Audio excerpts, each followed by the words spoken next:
Right. Welcome to, we're in module 3 now, and we are going to be focusing on chapter 3. And chapter 3 has 4 sections to it, so we are going to be breaking it up into 2 parts. The first 2 sections we will talk about in this module, and the final 2 sections we will talk about in the next module. Before we get too far in, I'm coming to you from Hawaii, right? Like this background is I actually took this picture last year when I was in Hawaii.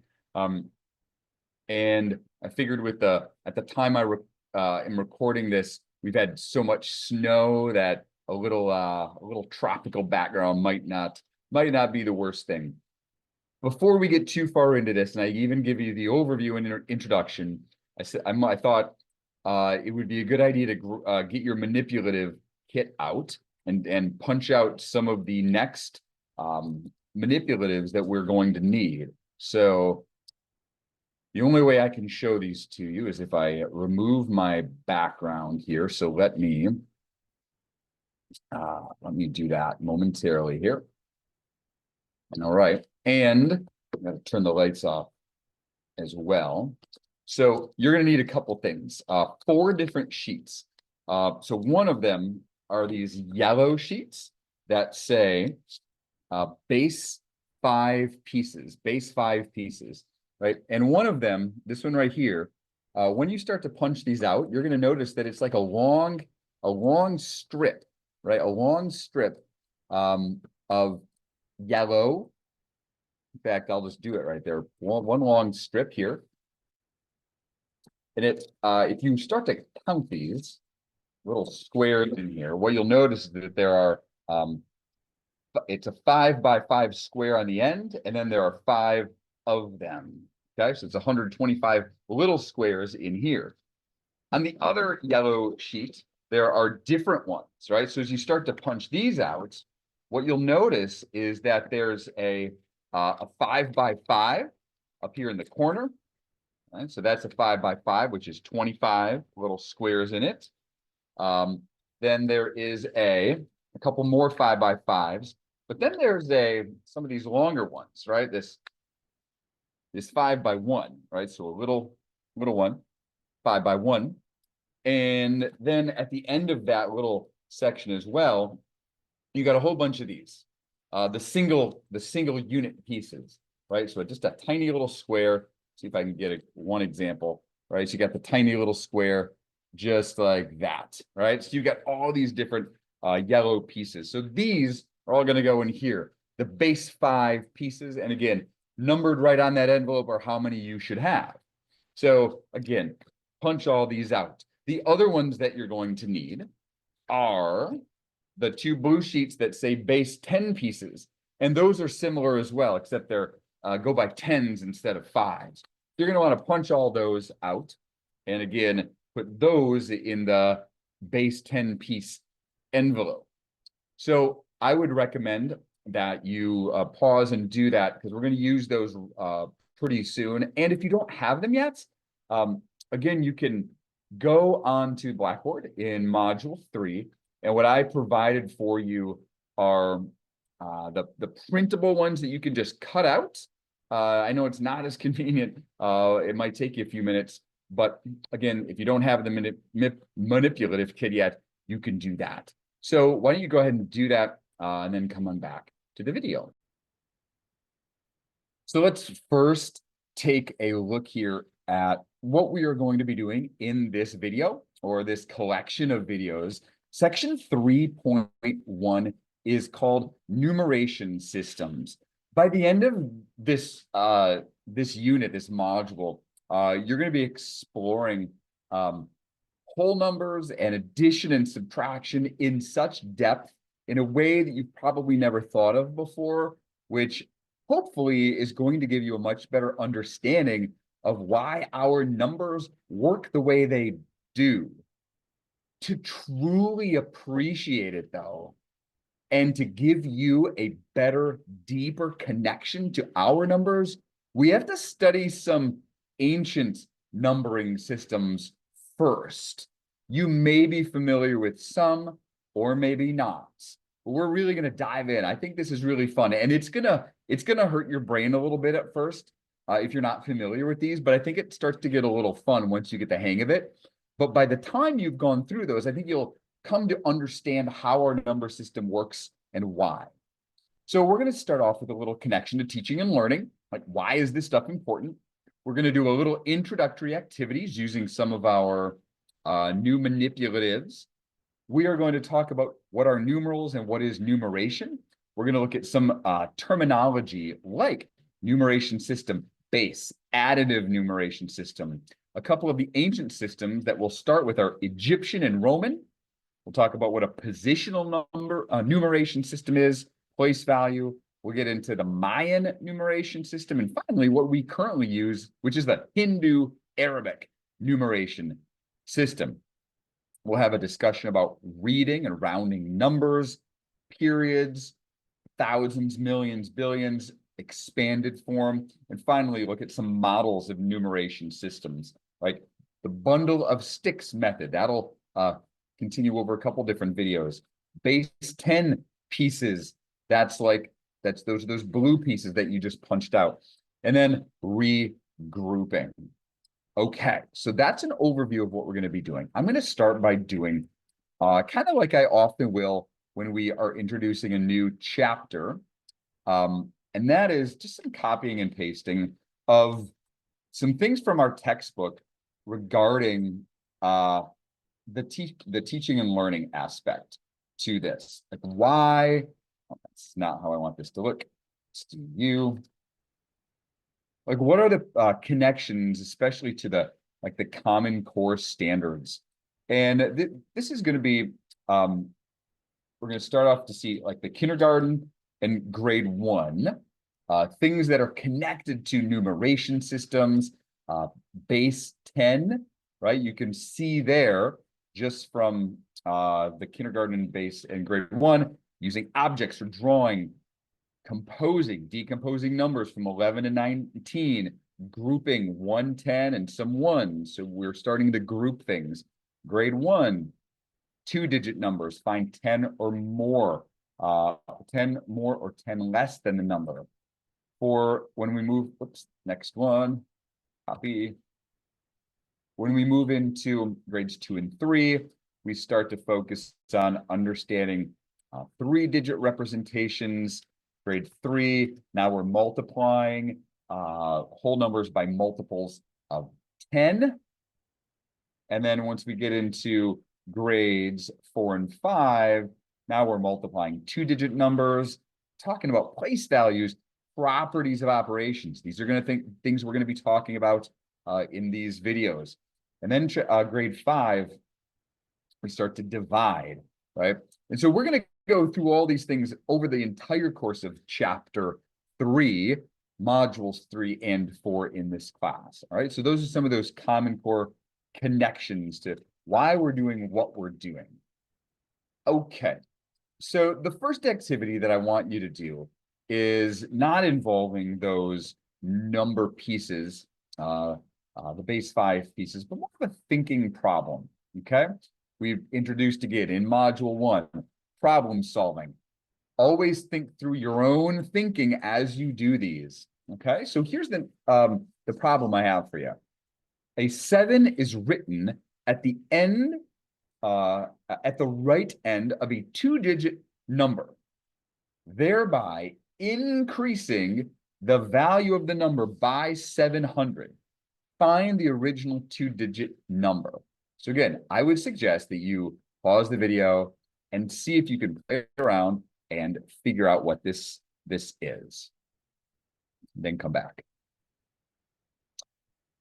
So if you have paused and played around, right, what was your thinking process like? What were your strategies? Did you understand what the question was asking immediately? Sometimes that takes a little extra time. So again, when I first saw this, I said, okay, I'm going to pretend like I am approaching this from the standpoint of I'm just going to guess and jump in and dive in and try some stuff. So I said, okay, what might I do? Well, a 7 is written at the right end of a 2-digit number, thereby increasing the value of the number by 700. So really, that means I've got some two-digit number, and that's what I'm trying to find. So this is a two-digit number, which basically means it's like somewhere between 10 and 99, right? So this has to be somewhere between 10 and 99. And then I'm going to stick a new number or a new digit at the right of this. And when I do it, it's going to be the number 7. A 7 is written. And it increased the value of the entire thing, what I started with, by 700. Okay. So what did you do? What was your process? What were you thinking? What did you notice? Did you find the answer at all? Or are you just waiting to watch to see what I did? So I'm just going to dive right into what the solution to this is. The answer is 77. The number 77, if we stick a 7 at the end of it, increases the original number by 700. Well, what's happening when we do this? We're really shifting these place values over one spot, right? So this 7 was originally here, and this 7 was originally here. When I stuck this 7 at the end of it, it moved both of them over one spot, right? And so now what was in the ones place is now in the tens place. We'll learn about these. What was in the tens place is now in the hundreds place. And so our original number was 77. When you add 77 plus 700, you get 777, which is this. Okay, so that's a little introductory activity to get you thinking about the idea of place values, okay?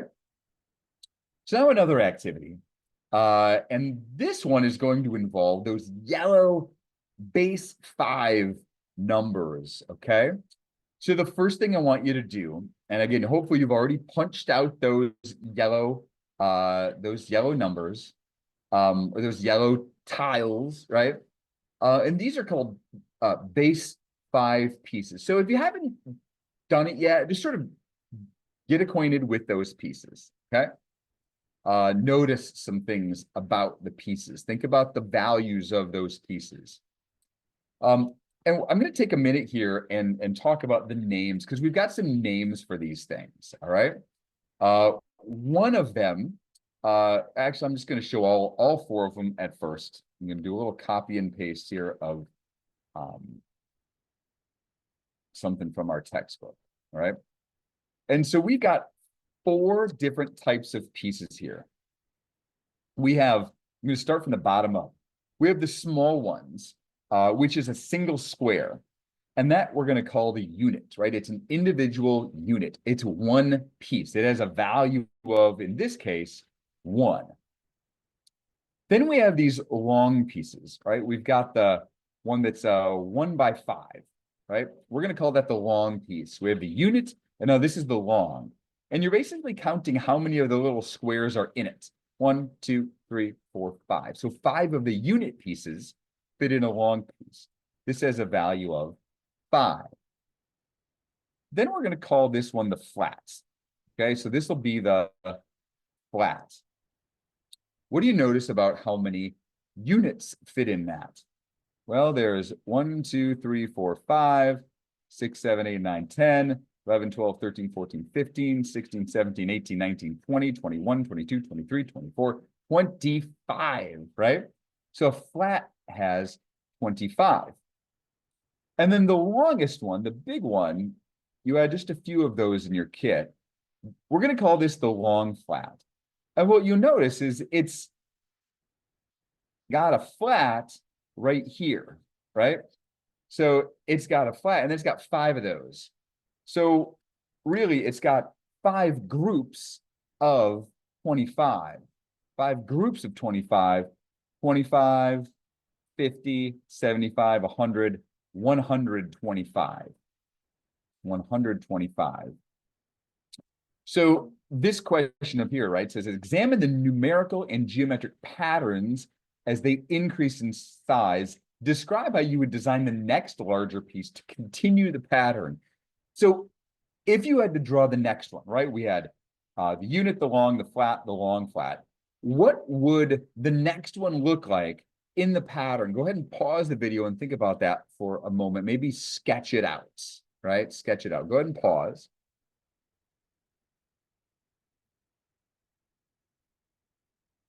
And so one of the things that you might have noticed is that every time we went from one grouping to the next larger one, we multiplied by 5. 1 times 5 is 5. 5 times 5 is 25. And 25 times 5 is 125, right? So that's the pattern that we notice, right? This is the thing that's happening to go from one group to the next. So if we did it again and multiplied by 25, 125 times, I wrote 25. That's an error on my part. Let me just delete that. So really, times 5, sorry. 125 times 5 is 625. If we continue that pattern of multiplying by 5, our next grouping should have 625 in it. So what would that look like?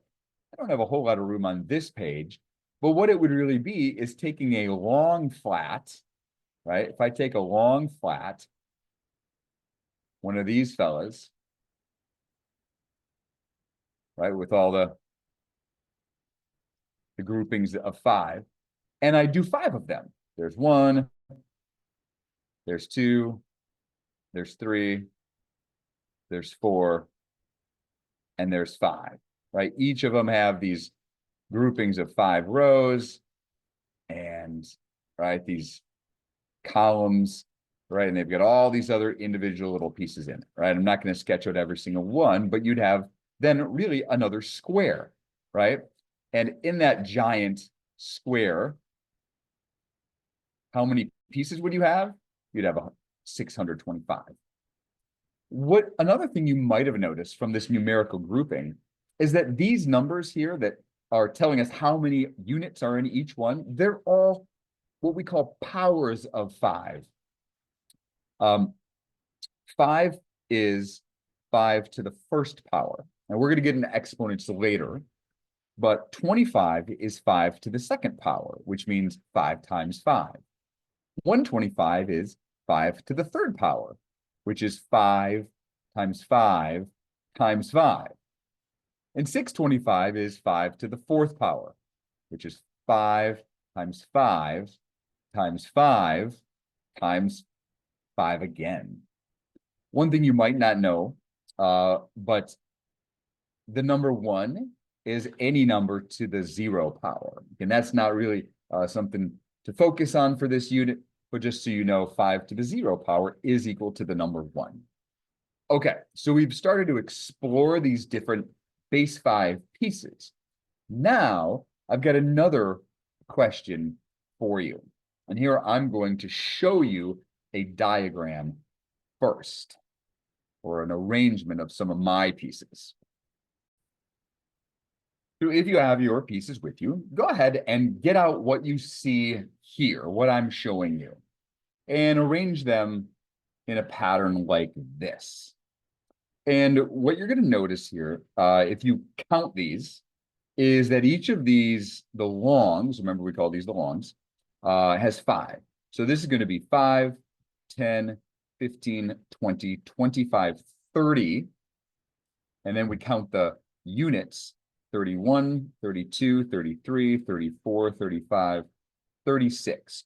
So this grouping has a value of 36. Now what I'd like you to do is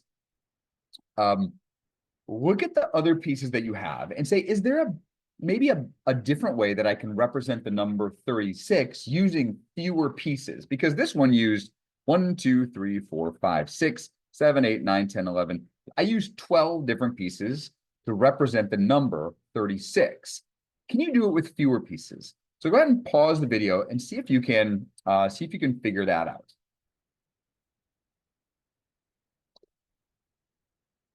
All right. So what we're going to do here, I'm going to show you is once we start to regroup, right? We start to put things into groups. If I take these first 5 pieces here and just sort of group them into a set like that, doesn't that look like one of those? Yeah, right? This looks like a flat. And so I can represent 5 of these longs with a single flat. Well, I have another long here, right? Which I can show with a long. But then I could take 5 of these individual unit pieces, and if I stack them on top of each other, they would make up another single long piece here. And then we have one more left over. So take a look at the new arrangement that I have. I've got a flat, which is 25. I've got 2 longs, which is 30, 35, and 1 unit, which makes 36. So there's a grouping on top and a grouping on bottom with the same amount of stuff, right? They've got the same number of pieces in them, but the bottom one is what we call the minimal collection. This one is called the minimal collection because it contains the smallest possible number of these base 5 pieces, all right? The smallest possible number of those base 5 pieces. So as you can see here, as I just mentioned, when we use a grouping using the fewest number of pieces, we call that the minimal collection because it contains the smallest number of base 5 pieces. Now, use your own pieces. And what I want you to do is 3 different numbers, okay? 3 different values or number of units. So imagine you had to represent 84 units, right? Remember, this is a unit.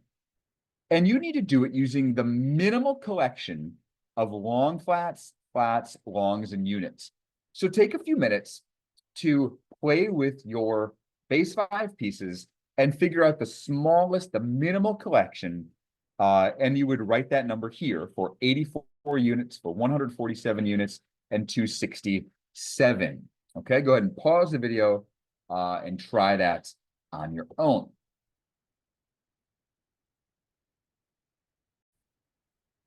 The first number you had to do was the number 84. And so what's that going to look like? Well, we know we can't actually, let me start with this. You can't use one of these. That is a long flat. That has 125 pieces. So we can't use that because we don't have at least 125 pieces. So we start with the next largest. So we have 1 flat.